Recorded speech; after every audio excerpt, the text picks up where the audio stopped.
Hello everyone, and how is sugar-free September going for you guys? We are into week 2, so I know a lot of you have had some struggles through the week, and I've got to celebrate some amazing successes other people are having. So I've got a lot of questions. This is always my weekly Q&A from the Facebook group, so everybody's in there. They ask me questions and I come across here and I answer them all for you. So we're going to go through today. We're going to celebrate some successes. I've got a lot of questions that are common questions from a lot of people, and also there's some questions from particular members who have got questions for me today. So let me know in the comments. I always love to see, where are you watching from? What part of the world are you watching? We have a huge audience here from Canada. I think this seems to be a very good time in Canada to watch, and from around the world, from some bizarre, far-flung countries tend to watch. So it's brilliant. Don't know how you stumble on, but it's absolutely fantastic. So let me know where you're watching from and tell me, what is your favourite snack? We're going to talk a lot about snacks today, because snacks are the things that can kind of make or break your progress, or can make or break or derail you from your success. So that's what we're going to talk about today. So let me know in the comments where you're watching from. So congratulations to everyone who's going through this. We've still got 4,500 of you, 4,500 going through Sugar-Free September, and this is now the 5th year that I've run it. So it's brilliant to see every year it builds and builds, and the determination and the passion for getting off sugar is absolutely phenomenal. So I'm absolutely chuffed with everybody to bits. So well done you. And who did the homework from last week? Last week I told you all to go and make chaffles, and last week, if you look at my live from last week, I gave you the free recipe book. There's 23 sweet and savoury chaffle recipes. So if you don't know what a chaffle is, ask me in the comments and I'll tell you. So who made chaffles last week? I'll just see who's hopping on. We've got Nikki from Gloucester, and we've also got from Western Australia. Lovely to see you guys. Oops, that's gone a little bit small today. There we go. Let's stop that. And we've got London, Ontario, Canada. Excellent. Welcome to you, Francine, as well. So today we're going to be talking about, I want to celebrate success first of all. First of all, somebody said that they've lost half of their COVID weight gain. Now, everybody knows the worst thing for your health is being locked up inside, eating the wrong foods and not doing any exercise. So everyone has caught the COVID pounds. So it's brilliant to see that one of the members has already lost half of her COVID weight gain. So that's absolutely brilliant. Well done to you. Another one, she said this was her proudest moment. She said, a lady offered my children chocolate muffins and they said no. We're doing sugar-free September. My hubby said they kept on asking the children without her giving the evil eye. Very proud of them. So that's brilliant. So this is having a knock-on effect to your children and your family. And I always say, when you start changing your health, no matter what lifestyle you're changing, you will have an impact on yourself, your friends, your husband, your parents, your children. Us as mums and as women, we tend to have a hopefully a good positive influence on those around us. So not only are you changing your health, you're hopefully going to be changing those around you. So for your kids to say no is absolutely fabulous.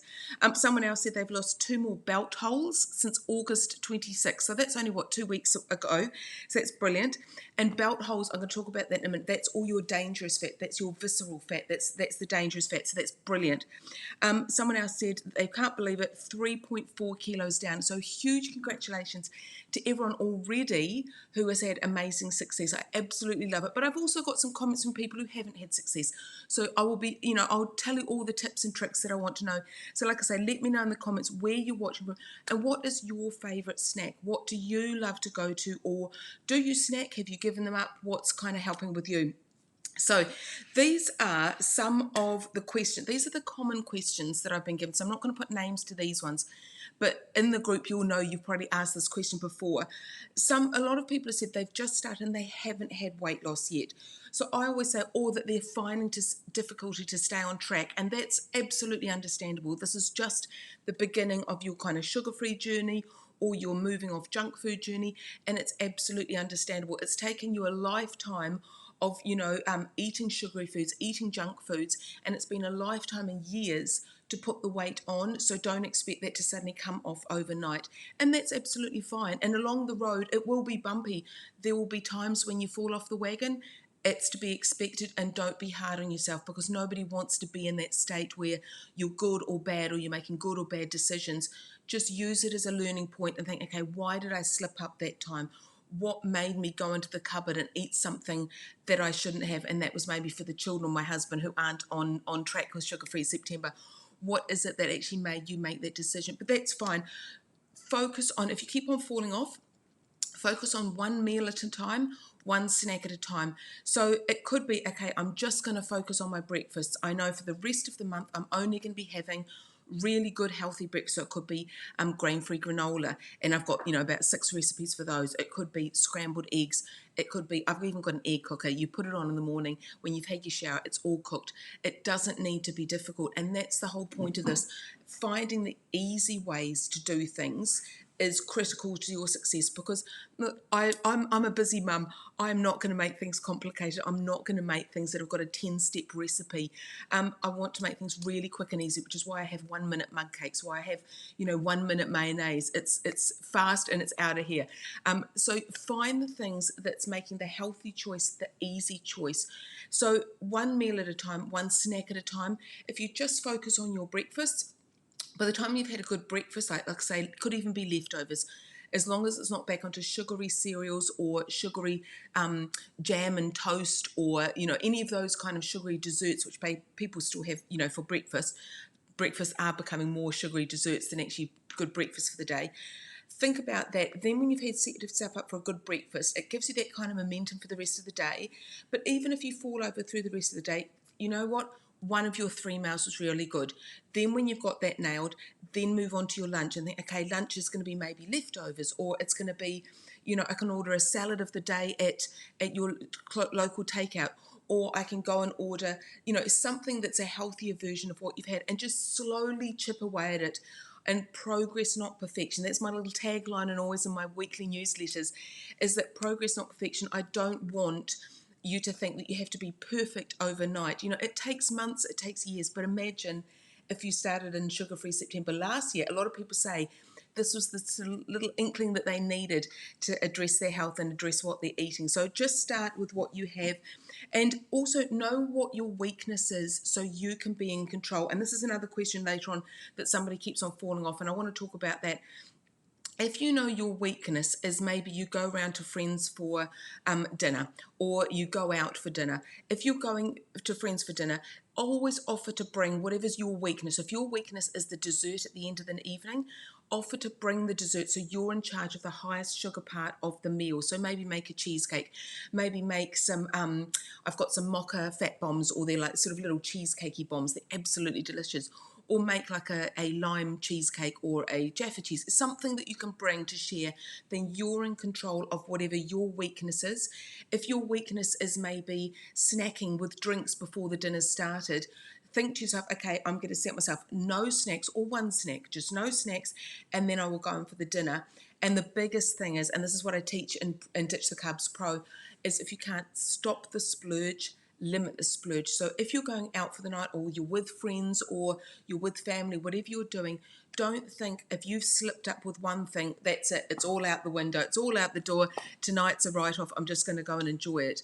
Just enjoy what you're having. Absolutely, don't feel guilty, but just limit how much you're having. So there's a difference between having maybe one slice of a cake that a friend has made and just asking for a small slice, compared to going, you know what, I'm going to have the slice, and I'll actually have seconds. So you probably had about 4 times the amount than maybe if you just had a little bit and just enjoyed it, you owned it, and you moved on. So they're my big tips for you. Let's see who else is hopping in today. Let me know where you're watching from, and tell me what is your favourite snack. Sugar-free snack, doesn't have to be low carb, just whatever your sugar-free snack is. So we've got here from Newcastle, we got from Christchurch. Oh, and you're in the UK, tired, so off to bed now. Oh, bless you. So I had to say, I'm trying your slow cooker stuffed chicken breasts on Sunday. Oh my goodness, they are the best. If you want really easy recipe, I've got so many slow cooker and instant pot recipes. You literally, and what Vicky's talking about is you literally get the chicken breast, you pop inside it, I think there's cream cheese, there's some peppers or capsicums. You can put whatever you want in there, sort of maybe some cooked bacon, some garlic, anything. Pop it in this. It's absolutely brilliant. I love my slow cooker. Oh, and who else have got here? From Kettering in the UK. Oh, brilliant. Hi, Mandy. How are you, darling? We're currently in 2-week isolation. Oh, bless. Oh, dear, you've had a contact with a positive case. Only thing getting me through is the fact that I have cheese. Oh, bless you, Mandy, darling. You're absolutely gorgeous, gorgeous, gorgeous. Okay, so if all you've got is cheese is your lifeline. So you can make... you can make chaffles, you can make waffles, you can even make cheesy crisps. You can put little bits of grated cheese in the microwave or in the frying pan and heat it up, and it turns this beautiful, lovely crisp. And a reverse omelette. I absolutely love reverse omelettes. That's what I'm doing at the moment. And so I put cheese on the bottom of a frying pan and either put whole eggs on top or scrambled eggs on top. Put a lid on and it cooks the most beautiful cheese. And you can either turn it into like a sort of a burrito, I'm not a burrito, taco kind of. It's absolutely just, so I'm with you, Mandy. If you've got cheese, cheese is life. Cheese, yum. Cheese is the best. Hope, yeah, bless, sweetheart. Thank you. I can't wait to make keto noodles. Okay, so what you're probably thinking about is I've got 2 recipes on my website, and one is the zoodles, and that is zucchini noodles or courgette noodles.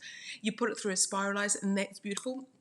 The other thing I have is the keto pasta, and that is cheese and I'm trying to think of what's in it. Cream cheese, no, cheese and I think it's almond flour and xanthan gum, and it's absolutely, and it's so adaptable. You can make pasta, you can make tortillas, and it's bendy and pliable. I even use the tortillas for when I do maybe an Indian dish. I'll use this as a side dish, like a sort of, like a chapati kind of thing. It's absolutely delicious and very, very easy and very adaptable. And we've got from Newcastle and we've got from Canada. Absolutely wonderful. Lovely to see you all here. So these are the common questions that I'm also getting.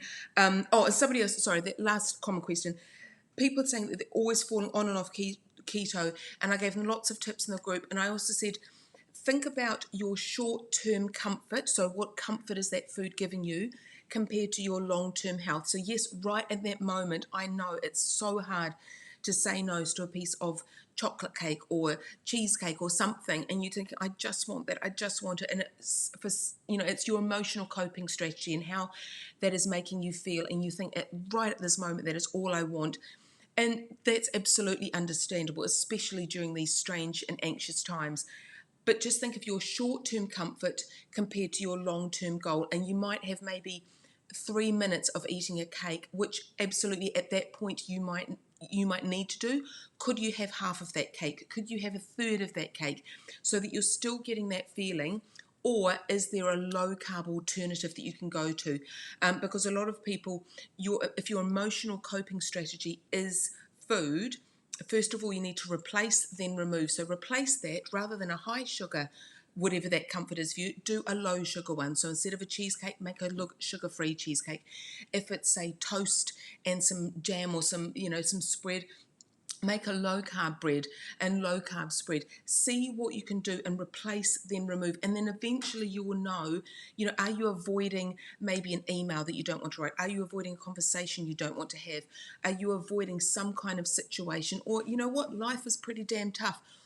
But having this on top of it is not actually going to make it any easier. Thinking afterwards, and you beat yourself up going, I shouldn't have had that, or I feel bad because I had whatever it is that you had.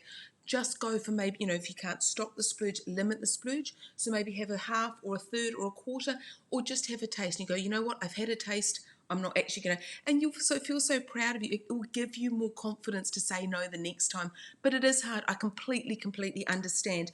So just think about what your emotional coping strategy is at the moment. If it's food, work out what other replacements you can have instead of, and make better alternatives.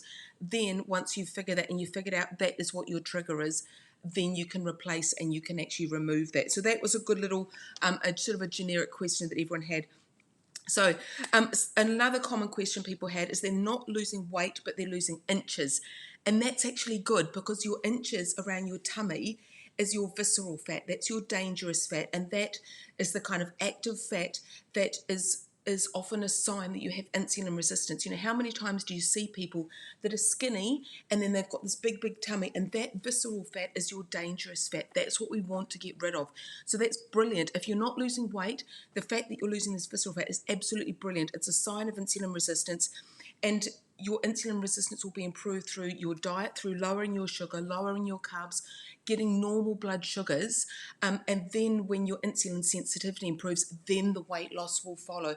But as your insulin is high, remember that's your fat storing hormone. I've done a lot of different videos on that. That's your fat storing hormone. While your insulin is still high, you're probably not going to lose the weight, but you are starting to a little bit in your tummy. So don't be discouraged. And I've written this down from one of the members in the group. It was brilliant. She said, I've been doing keto since May this year. Only lost 10 pounds. Well, I think 10 pounds is brilliant, whoever wrote that. So I think that's still brilliant. But feeling so much better. Aches are gone, long-term backache has disappeared, eye bags diminishing, and don't we all want that?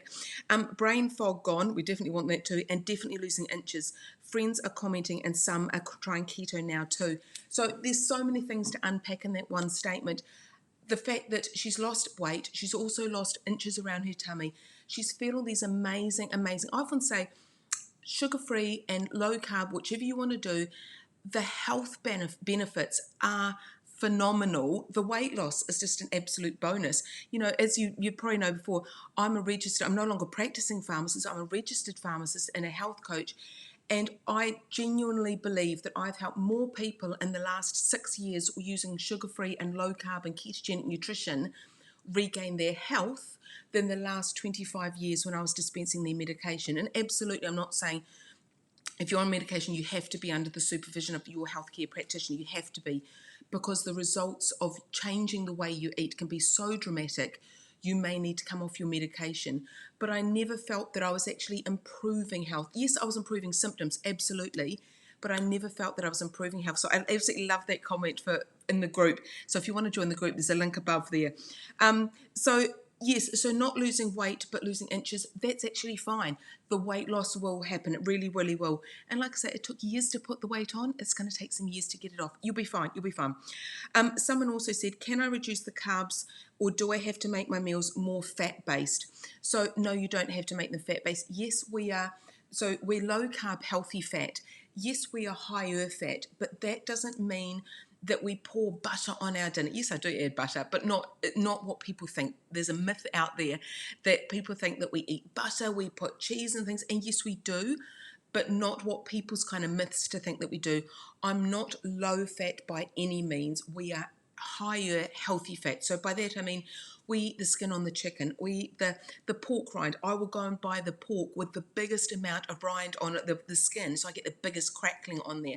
You know, I will add, when I make mashed cauliflower, I will add butter to there.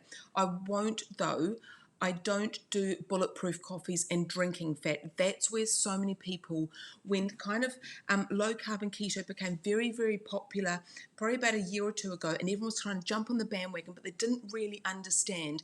They thought fat was a goal and a target, but actually we've still got, you know, if we're eating lower carb, a lot of the fat will be from our sort of inner pantry. It's from there. That's where we want to lose the fat.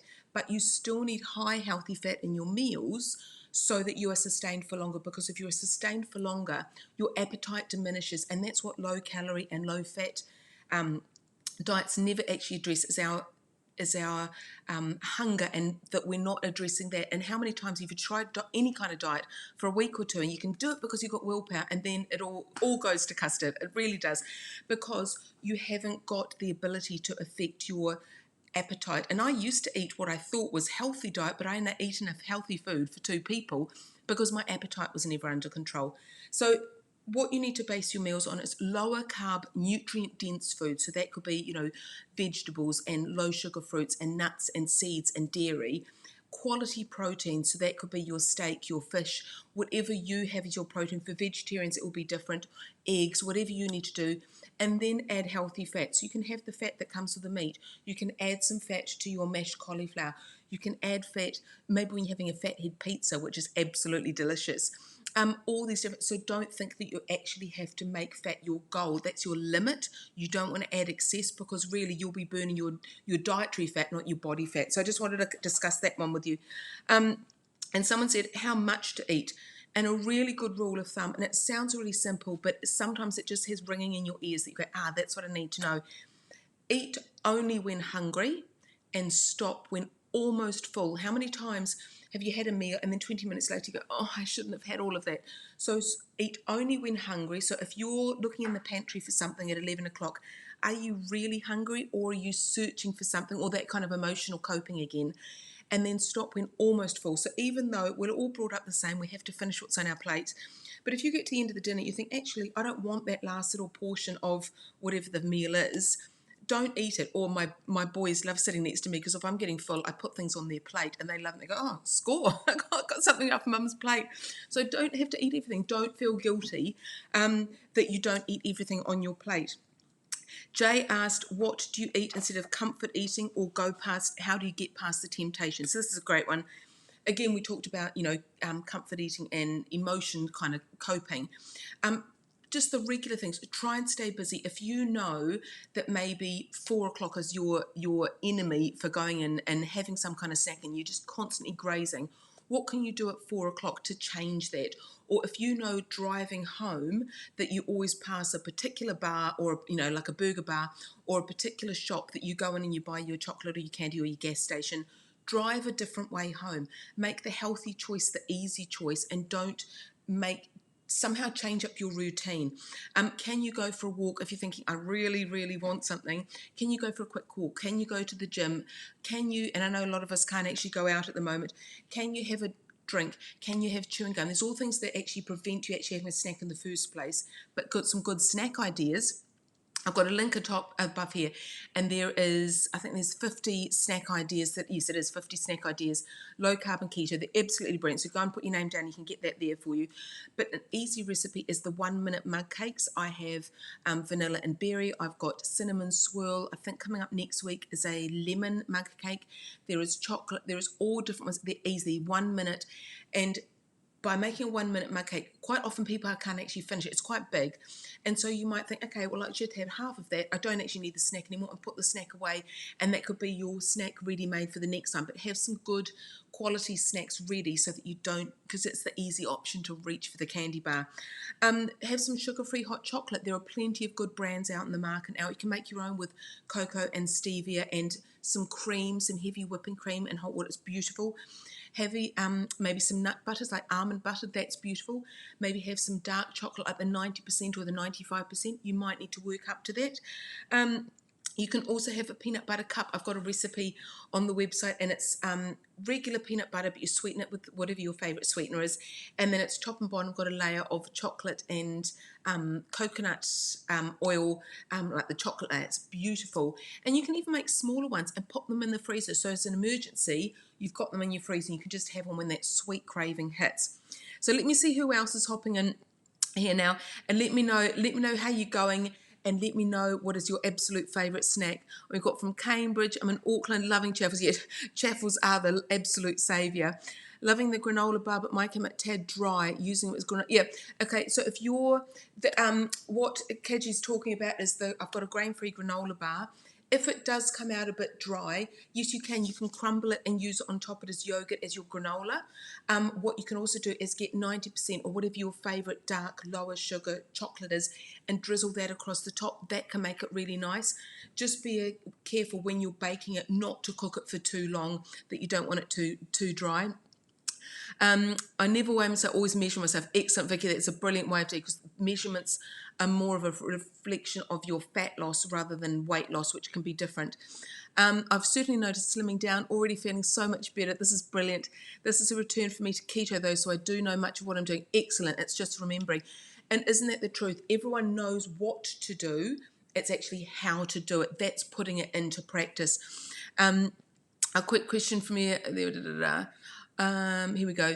Anna, a quick question. If you want to lose fat, stubborn areas, but your weight is good, does that mean you have to eat less carbs? It all depends. Sometimes, if it's from a stubborn area, sometimes, I've got vanity fat on my legs. I don't think I'm ever going to get rid of that. And so, yes, that could be gym workouts. That could be other things.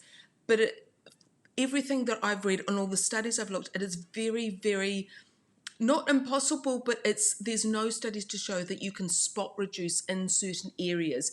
The tummy fat, yes, absolutely. That is getting rid of your visceral fat and getting rid of your dangerous fat there. So that can help by reducing your sugars and reducing your carbs.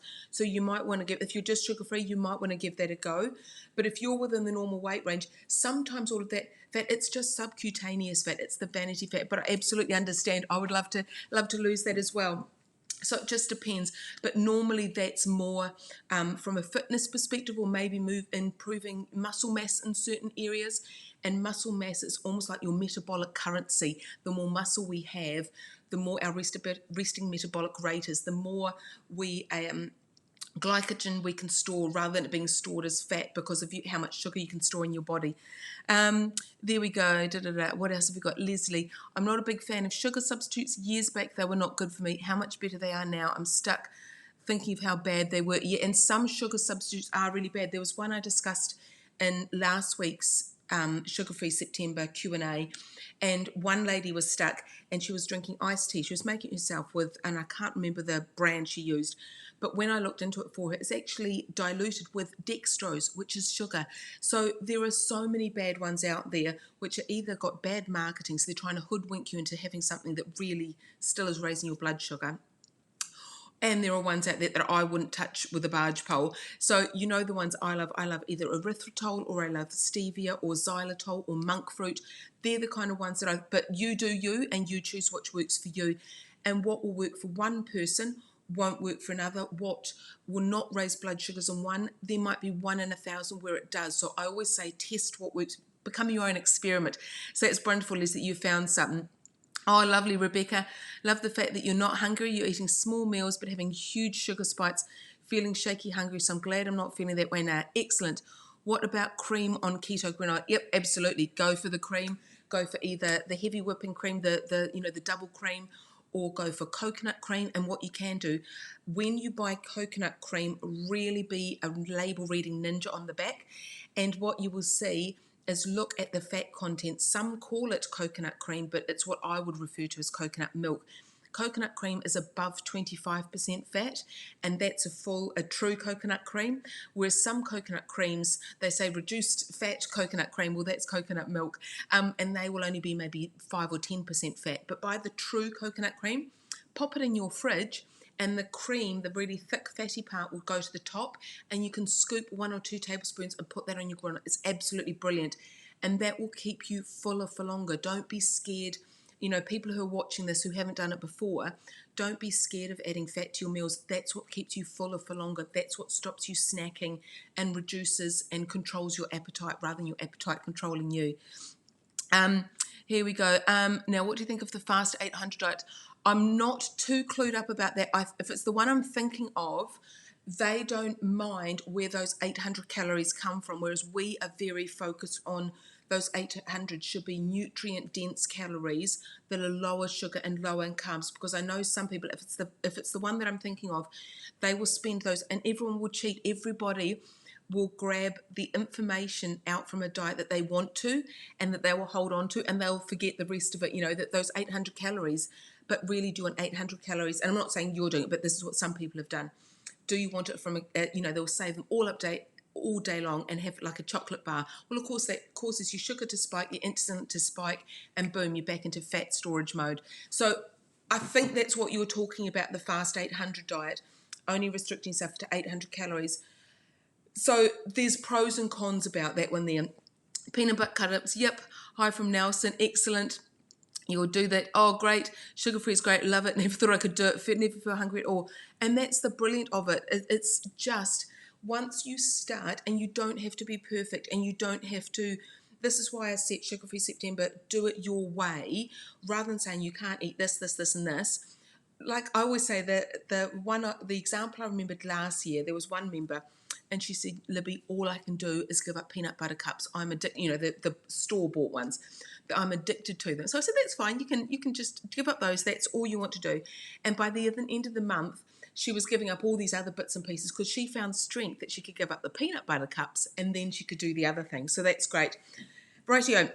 Now, I'll quickly carry on with some more examples, more questions for you. Jenny said, is it necessary to use an app for tracking macros? Can this just be done by making your meals predominantly fat-paced? I hate food diaries and measuring everything out. You don't have to track anything. I do like tracking, and I do feel there's a place for tracking, especially at the beginning, to see where your sugars and carbs are coming from. And if you've hit a weight loss stall, to see where carb creep is coming from, where sugar creep is coming from. And it's all about accuracy and honesty. And in Ditch the Carbs Pro, that's the membership I've got. This week is actually our tracking week. And so what we do is everyone tracks their meals, and I have a look at their tracking sheet. And this is when one member, she said, I can't understand, all my carbs are low, I'm within all the limits, my protein is fine, absolutely fine. And when I looked, she was having a bag of macadamia nuts virtually every single day. And so the carbs were incredibly low, but she was getting an extra 102 grams of fat just from that one bag. And I said, well, there you go, that one simple change. Stop having your bag of macadamia nuts, and bam, her weight loss started to slowly plummet again. So I do like tracking from that perspective, that it's just an eye-opener. It will alert you to things that maybe you never thought were a problem. So say, for example, when I did tracking and I discovered my coffees, my milky coffees, as soon as I discovered how many carbs were in a milky coffee, bam, they had to go. And then I went on to creamy coffees, never turned back. So by doing these things, you really gives you an insight, but you don't have to. You can literally just get your phone and take a photo of everything that you have every day, and then at the end of the day you could go, oh, okay, I did pretty well, or actually I forgot that I had all these snacks. And the fact that you've got to get your phone out and take a photo of everything you take will just be a visual reminder to go, oh, actually I haven't, if you imagine it on sort of like the breakfast bar or your table all spread out, and that was your food for the day, you might not register how many snacks you were having every day or how many drinks or anything. So take a photo of absolutely everything. Or you can use my tracking app, and there's a link to that on my website somewhere, and it's nutrita.app. And then you can also just use a pen and paper, just get an old envelope and write that down. Whatever you want to do, you can use it your way. But if you want to do more, like I say, in Ditch the Carbs Pro this week, we're doing the tracking challenge. But you don't have to. As long as you're still making progress, great. But it's when you stop or you need to figure out where your carbs and your sugar is coming from. Maybe that's when you need to go back in. So that was from Jenny. Rhonda, you asked a great question. You're going to a wedding this weekend, so yay. What kind of wines are low carb? So, okay, enjoy wine. I love my wine. So don't worry, don't think that, giving up sugar and carbs, suddenly life is I'm the life sucker of you guys, and I'm not the fun police. You can still enjoy your wine. So go for things that are not sugary. So go for a dry white wine. Go for a nice red wine. They're generally lower in carbs. Champagne, not a sweet champagne. They're only roughly about 1 gram of carbs per glass. Avoid cocktails. Cocktails are the worst. They're like a sugar bomb. They're made with sugary syrups. Then they're made with sugary liqueurs. Then they chuck in a bit of pineapple and maybe a preserved cherry on top. It's just a sugar bomb. So avoid cocktails and sit there and enjoy a glass of champagne or a glass of red wine, or even spirits with sugar-free mixes. So you could have maybe something with a diet ginger beer or something with a diet fizzy drink, whatever you want to have, or some kind of spirits on the rocks. They're good or better alternatives than sugary cocktails. And don't worry, I'm not going to tell you to give up your alcohol, although there is a place that if you have weight stalling, because your body will always metabolize your alcohol before it metabolizes your fat. There's sort of like a priority of which your body metabolizes things, and alcohol is always number one and fat's kind of way down there. So that was a great question, Rhonda. So enjoy your weekend this weekend. Eden, you said, does anyone have snack type things that are for after dinner sweet treats? I'm a great overeater, so I try to avoid having keto baking around it, as I will overindulge. Okay, so this is common for most people. If you know if it's in the cupboard or you overeat it, put it in the freezer. That's all you have to do, or put it into little Ziploc bags and portion control your snacks. Because if you say make fat bombs are absolutely brilliant, and I don't encourage them for people. People used to have fat bombs because they had to eat as much fat in the day, and that's a misnomer, that's a myth. What I like is fat bombs, and there's a mocha one which is delicious. Pop them in the freezer, and then you can just go, okay, I know there's one in the freezer, and it's much more difficult to overindulge in frozen ones than it is if you've got like 20 just sitting in your fridge. If you make a mug cake, eat it, and then wrap it in cling film, maybe a couple of times to make it more tricky, and put it back in the fridge so you have the other half tomorrow. So you don't have to have low carb baking in your cupboards and ready there. You can make the 1 minute mug cakes, you can make the chaffles, and they literally take 1 minute to 5 minutes. And if you haven't got 1 to 5 minutes, then think to yourself, you haven't actually got time to snack. So that could be another little sort of mental trick that you can play with yourself. You can also make macadamias are really, really good, and portion control. I said about the member in Pro last year who had the too many macadamia nuts. Always portion control your nuts or whatever snack you're having into little Ziploc bags, into little containers, or into a little dish, because then you sit there and you really enjoy whatever that snack is, and you enjoy it and you're just mindful of every single one rather than sitting there and suddenly realizing the entire bag's gone. So portion control those. You could also go for sugar-free jelly or jello, make one of those up. You could also do frozen berries. Now, one of the recipes I've got is a chocolate magic shell, and it's with coconut oil. So what you can do is you can make that, throw some frozen berries in and coat them, and that becomes a sort of a chocolate coated frozen berry, and that's really lovely to keep in the freezer, and just pop one of those every now and again. But also snacking is the big sort of enemy of a lot of people. Think to yourself, set yourself a time and think, okay, after 8 o'clock, no more snacks, and set yourself like a watershed, and then you know, okay, it's 8 o'clock, nothing till breakfast now.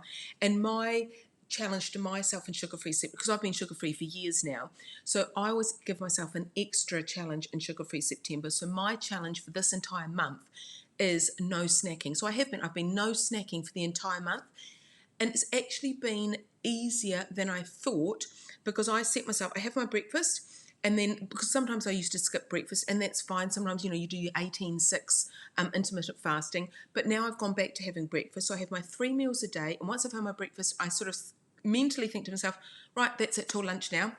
And that's it. And so I've kind of set myself, there's a line in the sand, and I'm not going to eat anything till 12 or 1 o'clock. Then when I've had my lunch, I go, right, that's it till dinner now. And so I haven't even given myself the option, do I eat this snack? Do I not eat this snack? Do I have much? Do I make myself a low-carb snack? What is it, that's going through my head?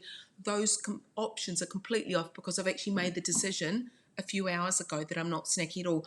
But that is way too much for you guys. You may not want to do that. We do no snacking challenges in Pro, but that may not be the state that you're in. So I'll quickly show you here. This is the book I'm giving you today. This is, if you put your dads above, these are kind of the top snack ideas. And what I love is pork rinds, nut butter, macadamias, mug cakes, canned tuna, whipped cream, deli platter, cheese, sugar-free cello, and chaffles. All of those are great snack ideas.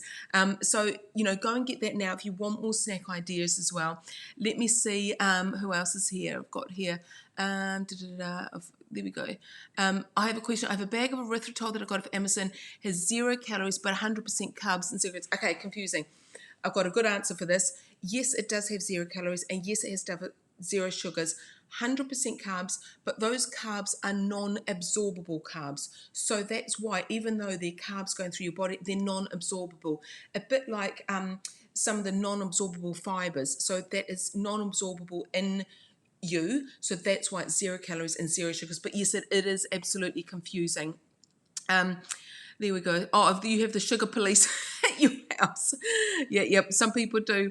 Sugar-free, what a load of rubbish, need everything. So stupid. Oh.